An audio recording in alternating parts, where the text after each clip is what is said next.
Okay, let's start. Good afternoon, everyone. My name is Michael Jesse. I'm the head of business development for international markets at NF Innova, and I would like to welcome you to our webinar, The Future of Banking in Azerbaijan, which we are hosting in association with the Azerbaijan Banking Association.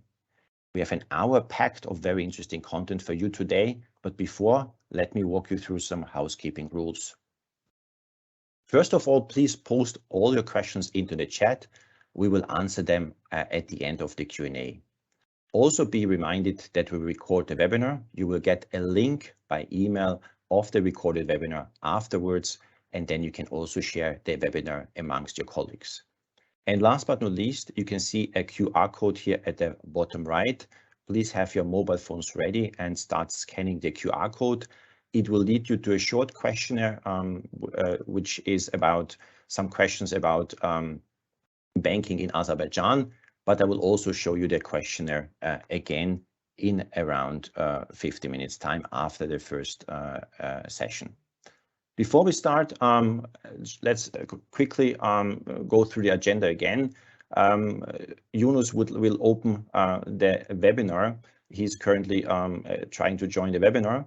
Then we will have the first block of Digital Banking 2.0.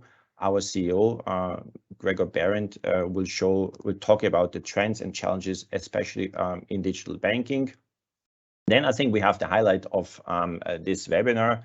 Alexander from Raiffeisen Bank Serbia will talk about their journey of launching the first online cash loan in Serbia and its key benefits. And then we have the last block where basically we would like to give you an outlook about the virtual bank of the future, things like augmented reality and similar topics. And we will finish this by the Q&A. So I hope Yunus was able to join the webinar in the meantime, because he had some technical issues. Can anyone let me know if he's able there? Or Yunus, are you there? Not yet, but let's continue and he can join later. Okay, so Yunus will join in a moment. So let me then hand over to Gregor. Gregor is our CEO, the CEO of NF Innova. He will talk about the trends and challenges in digital banking. And yeah, Gregor, over to you. Thank you very much, Michael. Thank you very much for having this opportunity to speak today to our audience in Azerbaijan. As you actually were already mentioning in the invitation, is actually that there is a huge transformation going on in the world in banking. We actually see the rise of new players stepping into very traditional business, business which lasted the last couple of 100 years and is trying to use technology to create new services and new innovation for customers in the retail segment, in the small and medium segment, and also in the corporate segment. And I will actually use a couple of minutes just to guide you through some very bold statements and recent trends we could analyze in our work with international banks on the digitalization. And let me start actually with one bold statement McKinsey put in place, where they say that maximum 40% of banks' profits today will be completely compromised by 2025 because of the huge expansion and growth of so-called fintech companies or neobanks, challenger banks. So what does that mean? Is actually that traditional incumbent banks' future is under risk, and actually they need to react and to start transforming to compete with these new type of players. So we mentioned Revolut, and I know that Revolut is a very strong growing neobank, started to launch in UK a few years ago, and then used a European banking license to grow into many European countries. But I also know that Revolut is approaching now more and more non-European countries, and Revolut is not the only one. I think it's the best known one in Europe, Middle East, CIS, but actually from the coverage, there are many other neobanks coming. Just to follow a Swiss our banking survey here from St. Gallen in Switzerland, is actually that there are more than 350 neobanks established since 2015, and there are now more than 350 available in 2022, servicing more than 50 million end customers, mainly focused on retail and SME. And as you can see, incorporated not only in Europe, in North America, in Latin America, Africa, Middle East, Asia, Pacific, Europe, CIS. So they are all around, and they are just looking to approach traditional banks customers with a very strong focus on services. They focus on digital-only services, make their services available 24/7 on any digital touchpoint. Let's make it simple with a great user experience. So using their applications, their services is a very simple activity for their customers. It's all about automation and immediate fulfillment. So actually, the digital challengers are trying to automatize every manual process we know from the traditional banking, if it's the account opening, if it's the digital lending, or the product enrollment for saving for deposit products. All of that is on our fingertips, on your hand palms, to make it quite easy on different channels like mobile, like web, like kiosks, and any other digital device which will be there.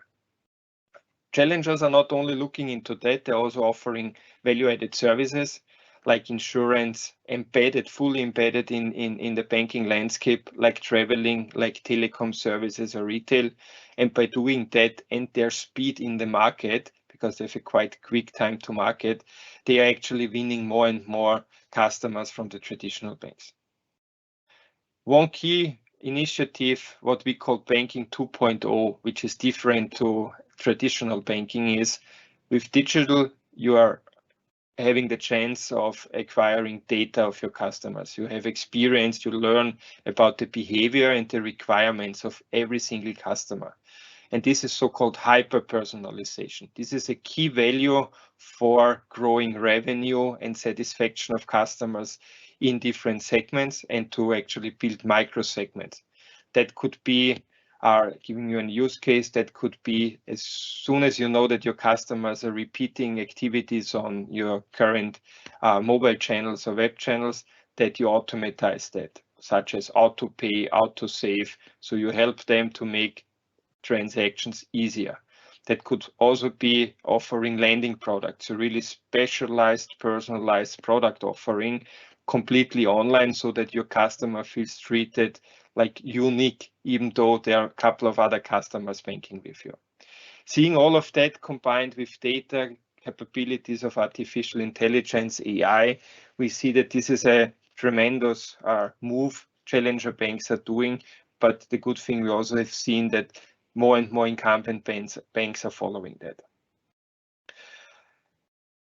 Looking at this, we actually see that it's not only about banking in the future, it's much more about banking becoming invisible and embedded in our daily lives. That's where the fintechs are shaping already the roadmap ahead.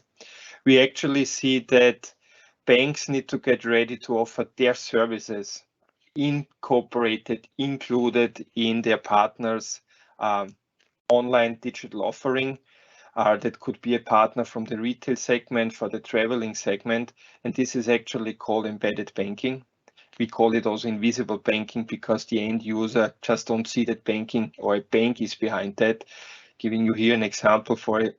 When you book your flight online, or you go for a hotel reservation online, then actually it can be that you cannot afford it, or that your bank is fully integrated in this ordering process and already offering you a pre-approved lending loan, a product which can help you to finance your trip around the world, or your trip to other countries, or to your honeymoon. And this is actually enabled by technology. And this is actually where players like Revolut are already working on, by offering their services on a platform. They call it banking as a platform, where you can use banks' core products, but you can also offer and use banks' partner products. They help you to opt in for an insurance, they help you to book your hotel, in the application. They help you to actually get access to airport lounges and to other goodies which you might, or this customer segment might be interested in. So actually, the world of banking is expanding, but still controlled by the bank on one platform.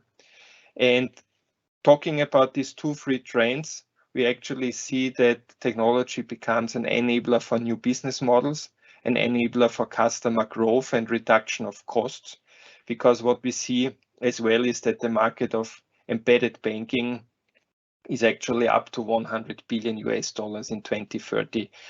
That's what McKinsey is forecasting. So every bank who wants to be a sustainable player in the future, who wants to win new customers and keep existing, has actually to play in that field. Give me also the chance to actually explain a bit more about us. Who are we? We are actually New Frontier Innova. We are incorporated in Austria with a very strong reach in Eastern Europe, with a team out of Serbia, Belgrade, developing and working with international banking clients. We support incumbent banks to actually master the transformation to become digital leaders. We are very much focused with our own technology stack to focus on servicing enterprise customers, incumbent banks, to enable any digital touchpoint and to orchestrate engagement with clients in a simple way. We are very much focused on helping banks to automatize their processes and to establish new business models based on new technology. Vladimir, in the next session, will explain a bit more about these new technologies, but I think the key is that we help traditional banks to deliver the right customer experience and the right fulfilling the demand of actually banks' customers by offering seamless, automated, and actually nicely designed products and services across any digital channel. Allow me to give you one slide on how we do that. We have built in the recent 10 years our own technology called FinTens, which is a ready-made digital banking and engagement platform, which helps to transform into digital. It's one platform for retail, small and medium businesses and corporate. So traditional banks can service their customer segments on one platform. It's taking care on the engagement on any digital channel, context-based. So we actually manage to engage with your clients easily on any of their touch points.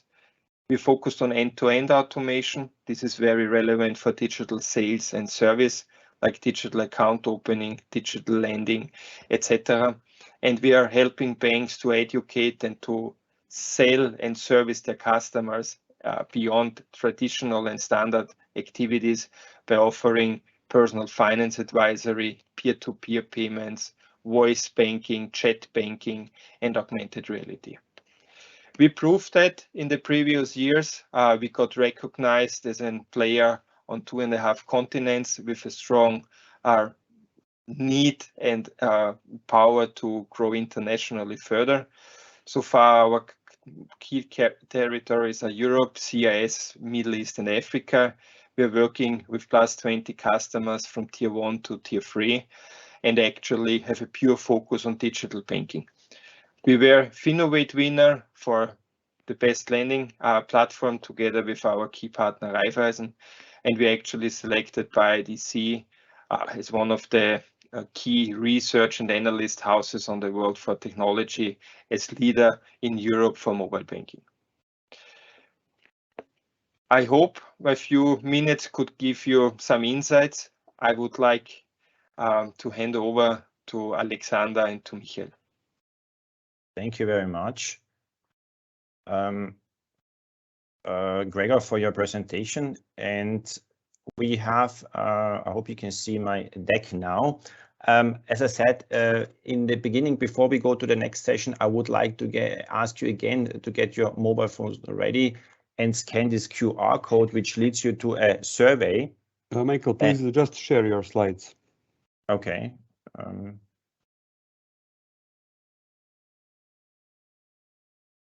I shared this already.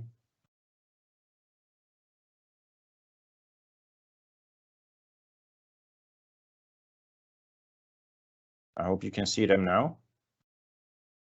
Okay, I think you can see them now.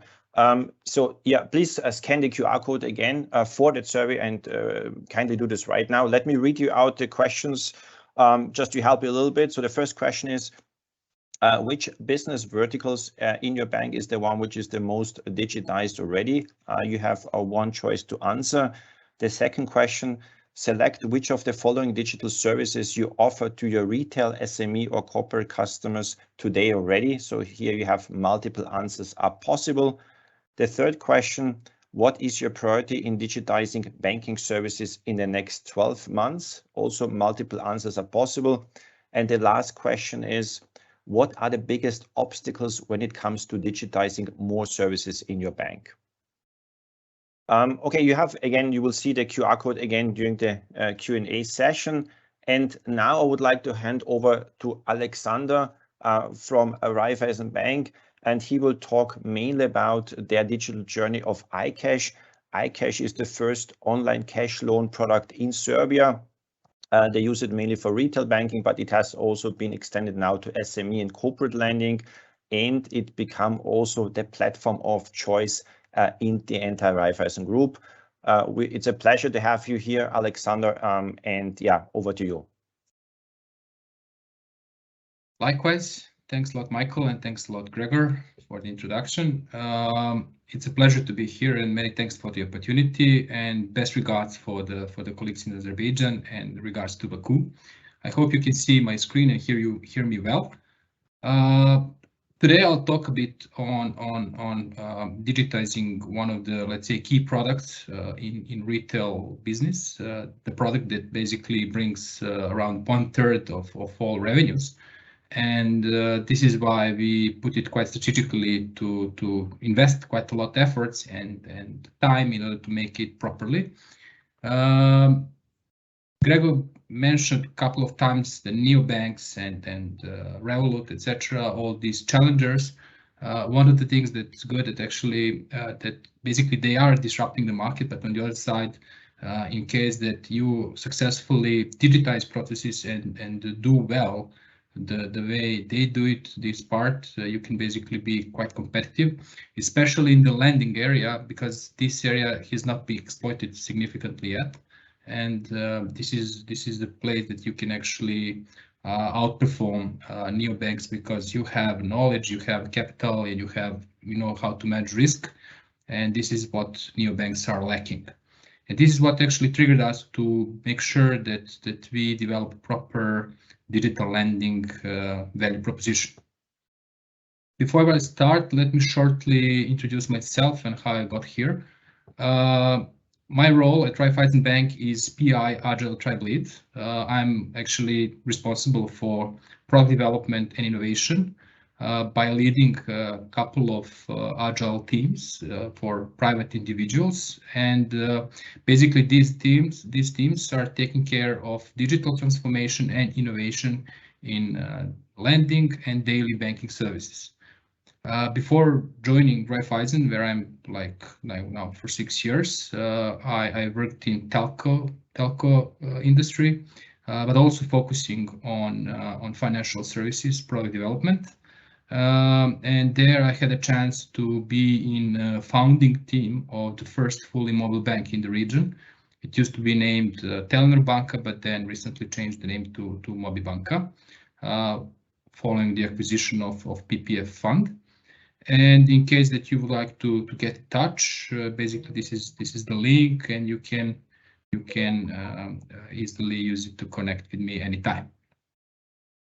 Okay, coming back to the iCash, the product we decided to digitize, actually to introduce. How we came to that idea? Basically, we were assessing continually what were the key problems in a lending business, especially personal loans. And we realized that there are many challenges that could be tackled much better, both from the customer point of view as well as from the bank point of view. So from customer perspective, this was the journey. This is the traditional journey where we actually require customers to visit branch at least 2 to 3 times in order to get loan finalized. we ask for too many documents, and this is impacting a lot of drop-off rates. We somewhere identified that around 70% of drop-offs are actually realized on the point of document collection. And finally, for a loan to be granted in traditional process, it takes somewhere between 3 working days to even 1 month, and this is quite a long process, especially when somebody needs money urgently. What are the challenges on the bank side? Basically, banks are actually lacking the automation, and there are a lot of manual steps that are slow and that are prone to making errors. On the other side, we as a banks, we are not any longer competed with other banks, but we actually basically competed with all tech players like Apple, Google, etc. So the expectations are much higher. And finally, it's tougher and tougher to differentiate. Usually banks actually rely mainly on pricing, and that's not good because everyone can offer lower prices. So then we ask ourselves what it takes to make personal loan fully online with instant response and available to all clients, not only the existing ones, because we know that for existing clients you can easily make the process, which is much more simple. In order to answer this question, we try to assess both sides of the world. So we try to do in-house analysis, let's say collecting, putting all the stakeholders in one room, starting from risk, marketing, product, back office, customer support, sales, etc. Trying to understand what are the main pain points and main customer needs based on the feedback we collect regularly. We, of course, before that, did the market segmentation and created personas, trying to put ourselves in the shoes of customers and selecting the type of customers that we believe that we can serve them the best. And based on that, we tried to generate some ideas how to make this journey ideal. Of course, we also had to assess the existing customer journey, which was not so perfect, and this is why we decided to build something completely new. In parallel, we created a prototype based on this customer journey that I'm going to show you very shortly. We created a prototype. We tested that prototype with end users in 2 rounds in order to see how people react. And we selected basically the users that belong to our target segments, that are digital users, that are a bit younger than average, from urban areas, etc. So this is how we actually try to understand properly and to be fully customer-centric while designing this product. And this is how we came up with the iCash, the personal loan that is faster, easier, and available for all customers. These are the key benefits, starting with the offer availability and instant response in 8 minutes. This 8 minutes actually includes time for customers to fill in the application and think about the application. So this is the average time. And ideally, money is in the account in half an hour or a little bit more, but basically the idea is everything is real time and fully automated. When it comes to the documentation, that was a huge problem.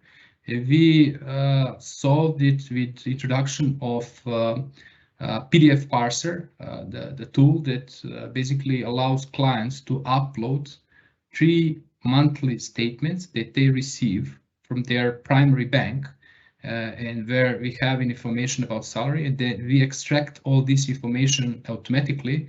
And usually these documents are available via email or on a mobile device or a mobile banking app. And this is something that basically is easily accessible to all clients. And of course, the whole process has to be fully online.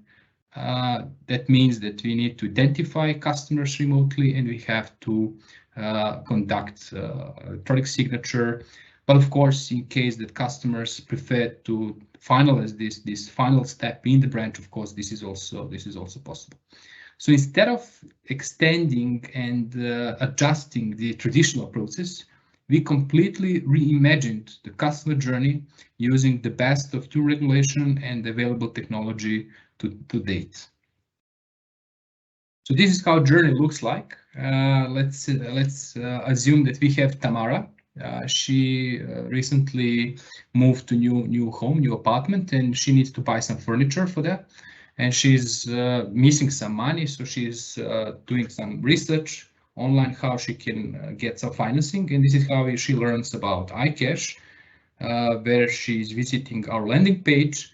And that landing page, Tamara can calculate what is the loan she needs, amount of loan she needs, the tenor, and to see what is the amount of installment immediately. Of course, there is also a representative example explaining the effective interest rate and all the terms that are attached. So she basically decides that she likes the offer, she likes the terms, and she decides to enter the journey.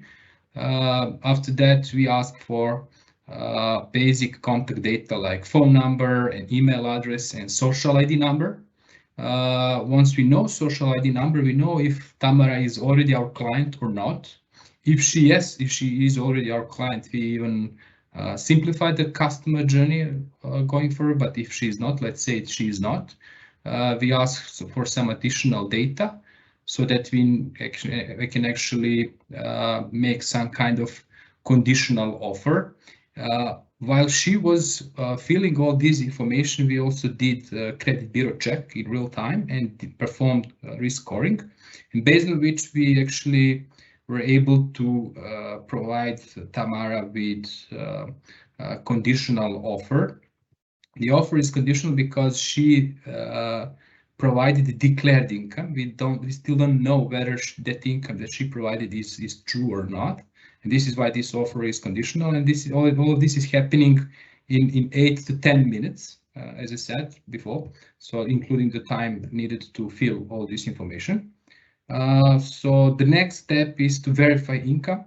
And Tamara learns about the way how to verify income remotely by using income statements in PDF format from her primary bank. She is a digital banking user, so she can easily find these documents and upload these documents immediately. And we perform this document verification and income verification in 2 minutes. And basically, if everything is okay, the next step is to do identification. We perform video identification using third-party tool, and basically after that video identification, this is actually allowed by the local legislation. We can be sure that this is Tamara and that we know that her personal ID is valid. After that, we actually can say that Tamara can sign the contract and sign the offer, and basically we disbursed money immediately. If case that Tamara doesn't have digital banking account, we also offer provide Tamara with access to digital banking that can be used to track and easily repay the loan during the time. So all these steps are actually done in around half an hour. In order to design this customer journey, we used a couple of design principles that are, let's say, important for each and every step, such as transparency, meaning that all the information has to be really simple and easy to understand, not using small typing and some untransparent way of communication. We also try to make as little input as necessary. So instead of 250 data fields in traditional process, we have around 30 data fields only. Communication, of course, has to be super simple and clear. You know that we as bankers, we know to be a bit, too formal, etc. In the digital world, this doesn't work well. Of course, whenever it's needed, we need to be there for the customers so that customers can easily find us either through live chat or via contact center. So in each and every step, there's an option to contact the bank. And one very important things is that basically although this process is simplified, there can be a couple of breaks in the journey, and it's important to ensure that you can easily save the process and continue later. And this is one of the things that customers use very frequently, because as you know, basically there are some points in the journey, like income verification or video identification, where you need some more time to prepare, etc. So this is how the product looks in the end. We put a lot of efforts, and multiple enablers were needed in order to make it happen. And this is how we actually managed to make Market First personal loan, which is fully automated. And I forgot to mention that in addition to personal loan and digital banking, we also open current account for that customers to disburse the loan. And basically, this is what makes it 3-in-1 product. In order to build it, we had to integrate 10 different systems, and we had more than 40 integration points. Of course, cooperation with Innova helped us a lot with that, because they have very good tool for digital sales process. It's called Phones Engine. And in addition to that, we had to set a couple of additional enablers. One of them is digital footprint data. I mentioned earlier that we collect only 30 data fields from customer, but in addition to that, we collect more than 1,500 data points that are digital data points. We use some third-party tool that basically scores the client in behind, collects all the, let's say, digital data, and basically provides completely new way to score the client. I mentioned PDF parser for income verification, video identification tool, advanced electronic signature, and because we are in digital world, we also have to take care about fraud. And this is why we introduced some advanced fraud prevention measures that are not present in digital world. Results so far are great. We had luck or unluck to scale the product during pandemics, but basically we saw that as opportunity. Our first ATL campaign was actually in April 2020, so more than 2 years ago, amid the pandemic. But it was great because people could actually fulfill their financing needs without leaving their home, and then this is what iCash provided to them. And so far, net performance score above 70 says that customers are quite happy with the path and quite happy with the customer journey. All of them said that they would take the next loan using iCash, and this is also great to hear. I already mentioned time to yes and time to cash, which is quite short, 7 to 8 minutes, and half an hour, a little bit more time to cash. On average, we have around 300 applications per day, and this is continually growing. Gregor mentioned, and I will now also say once again, that we are super proud that we received Finovate Award as the best consumer lending platform. This is an international competition held in New York, and it was actually benchmarked with the best neobanks and digital players by the eminent jury, and we are super proud of that. And in addition to Finovate Award, we received 3 Global Finance Award as the best digital bank, and one of the key enablers for these applications were about iCash and the products built around the iCash.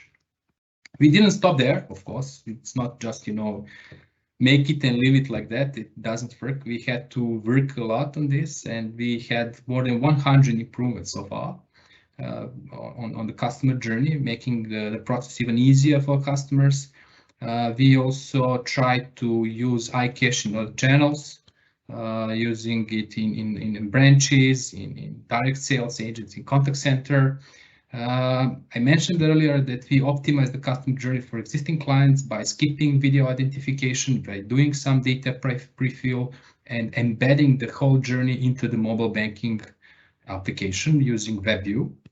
And one of the cool things is that actually we were able to compete even in the buy now, pay later market, which is super popular e-commerce vertical these days.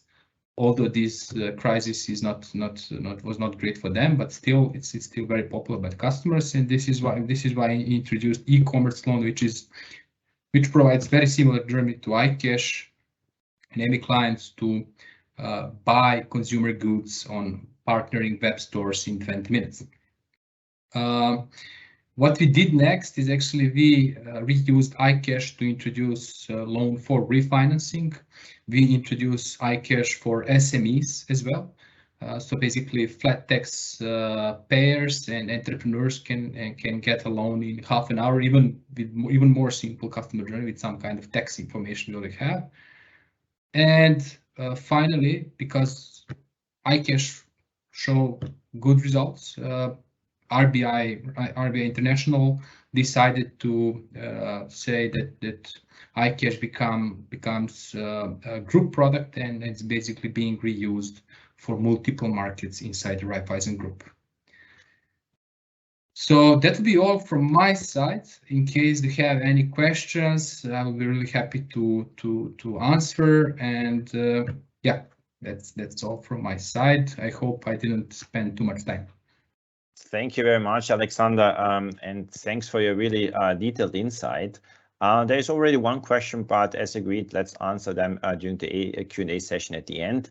Now we would like to move to the last block on content of this webinar, and Vladimir, our head of pre-sales and channel partners, will basically share with you the latest trends, what actually we are doing as NF Innova in our, let's say, research lab, and he will talk about things like augmented reality and give a little bit an outlook about what we think the virtual bank of the future will look like.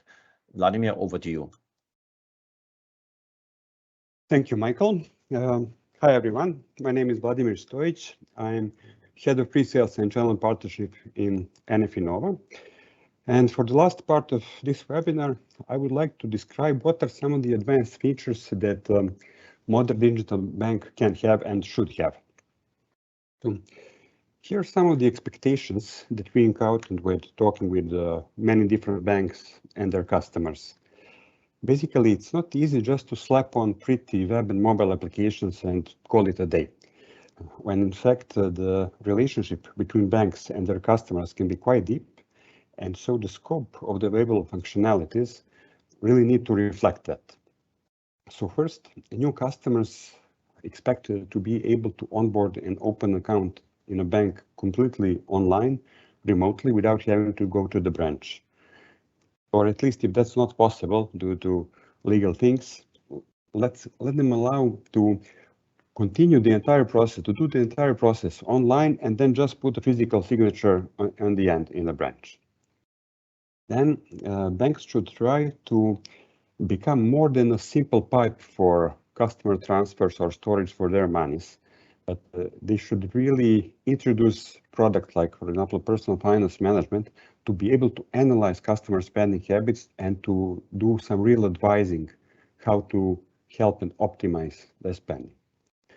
Then banks should also streamline and optimize the existing functionalities like payments, for example. Let's introduce new types of payments like peer-to-peer transfers. Then again, we can also go beyond some standard functionalities. So we can offer the same set of functionalities to some new modern channels or offer some sort of gamification to entice the customers to interact with the banks a bit more and to also give them instant access to the products they would like to get. And one other thing is lifestyle banking, which is a capability for the customers to do some non-financial activities in the banking app, like bill payments, purchasing travel and entertainment tickets, and so on. So all these things are something that banks should think about introducing to their customers.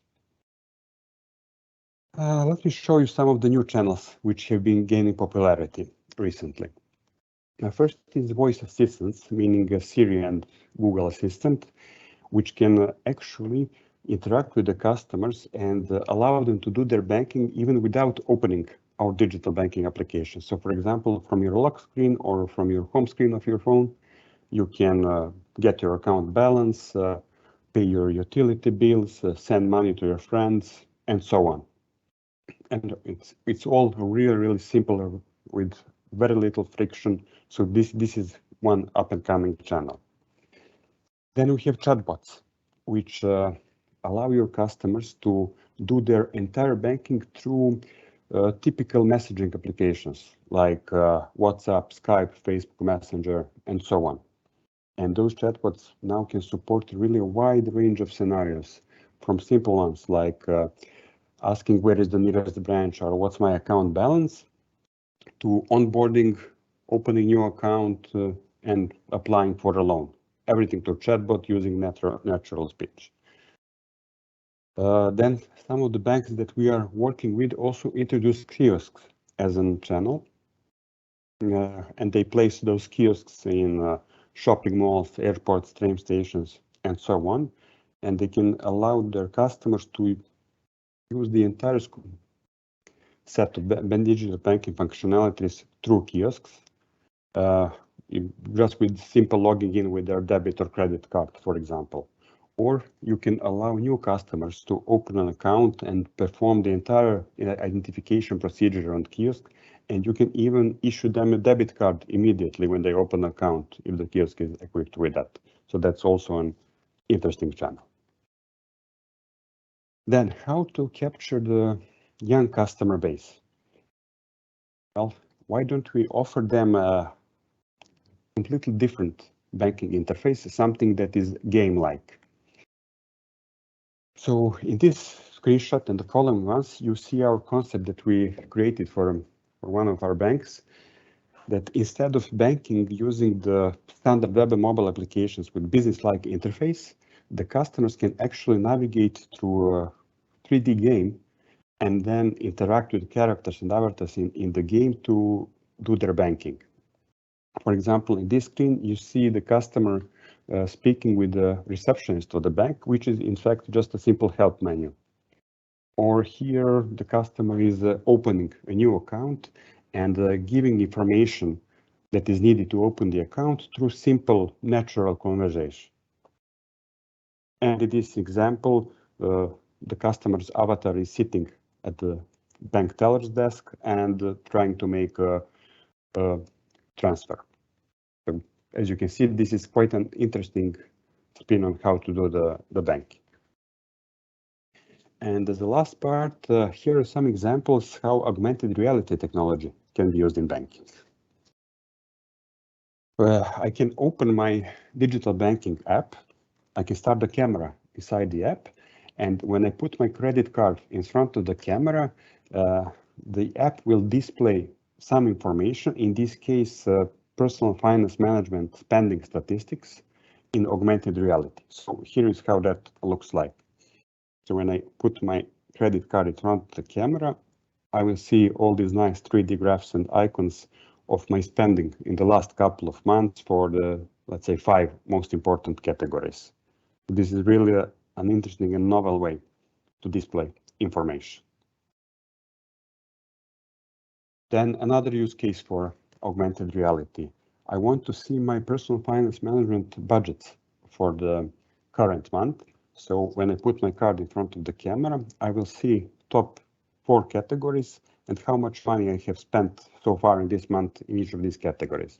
So as you can see, for the first category, my car, I'm already in red. I have overspent, while for the others, I'm still in the green or getting close to the red.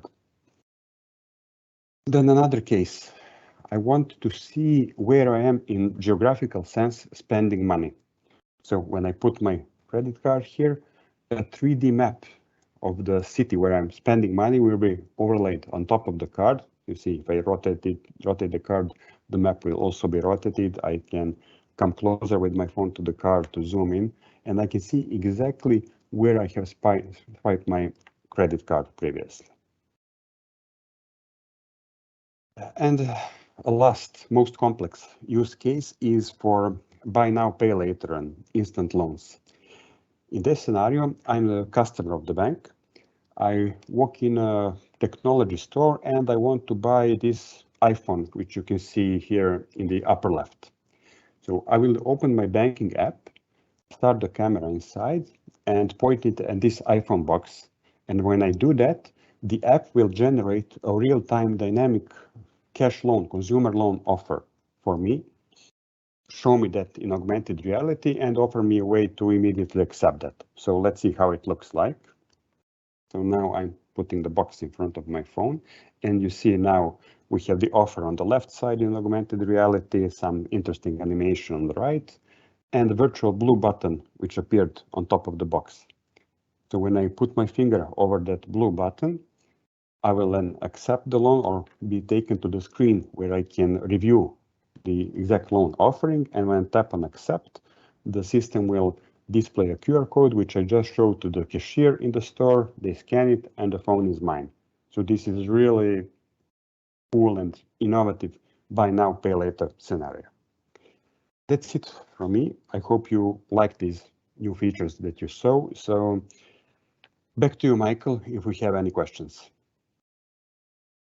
Thanks, Vladimir, and let me share my screen right now. And we have reached pretty much the end of the webinar.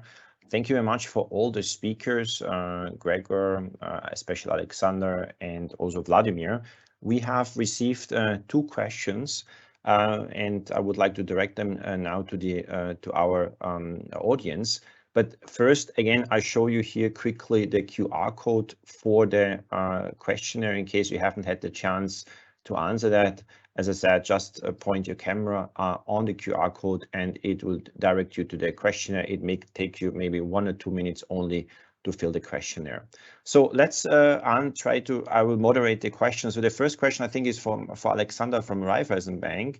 And the question is especially on uploading the bank statements. And the question from one attendee is, how can you check that the provided statement file is legit and not modified? Maybe Alexander, can you unmute yourself and try to answer the question, how you manage this? Thanks, Michael. Surely. Very good question. Basically, the topic is quite sensitive, but I will try to explain it shortly. So we developed in-house solution that can actually identify whether the document has been modified, and using metadata, because each PDF document has certain metadata saying that which software has been used to generate the document, when it was generated, when it was changed, using which fonts, etc. In case that we identify any kind of deviation from that, because we train our models based on the samples from different banks, and in case that we identify if there is any kind of motivation, we put certain codes. Based on these codes, we know whether these documents have been manipulated, changed, adjusted, etc. We had, I think, 2 to 3 cases where we identified fraud. We successfully identified these people, and these people were charged in police. So basically, we proved in a practice that this solution works quite well.